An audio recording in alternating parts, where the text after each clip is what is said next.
लाचलुचपत प्रतिबंधक विभाग अकोला पथकानं बुलढाणा जिल्ह्यातील मोताळा येथील तहसीलदार हेमंत भागवत पाटील यांना 2 लाख रुपयांची लाच स्वीकारताना रंगेहात पकडले।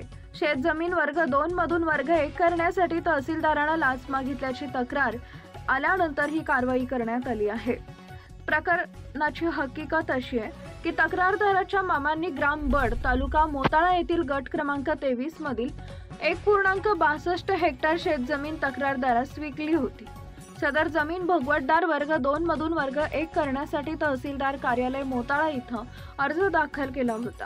या प्रक्रियेसाठी तहसीलदार हेमंत पाटील यांनी प्रति एकर 50,000 रुपये प्रमाणे एकूण 4 एकरांसाठी 2 लाख रुपये लाचेची मागणी केली। तक्रारदारांना लाच देण्यास नकार देत 3 सप्टेंबर रोजी अँटी करप्शन ब्युरो अकोलाकडे तक्रार केली। त्यानंतर 13 सप्टेंबर रोजी तहसीलदाराच्या राहत्या घरी लाच मागणी पडताळणी करण्यात आली। यावेळी पाटील यांनी पुन्हा लाच मागणीची खात्री दिली। आज 14 सप्टेंबर रोजी बुलढाणा येथील रामलक्ष्मी नगर गायकवाड लेआउट मधील आरोपीच्या राहत्या घरात जाळे रचण्यात आले।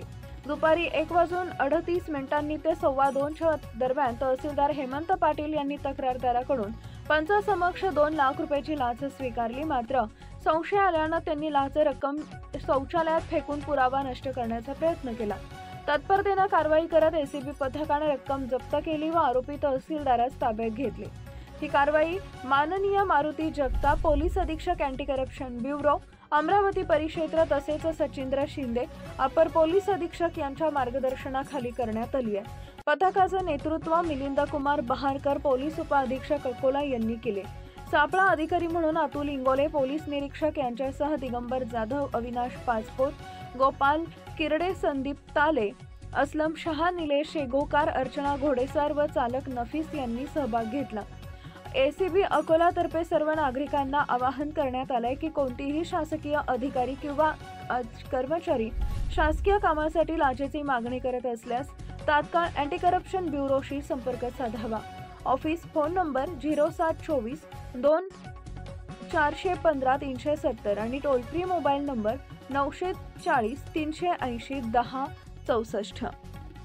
नवनवीन बातम्या पाहण्यासाठी आजच विदर्भ दूत न्यूज चॅनलला सबस्क्राइब करा आणि बेल आयकॉनला सुद्धा क्लिक करा।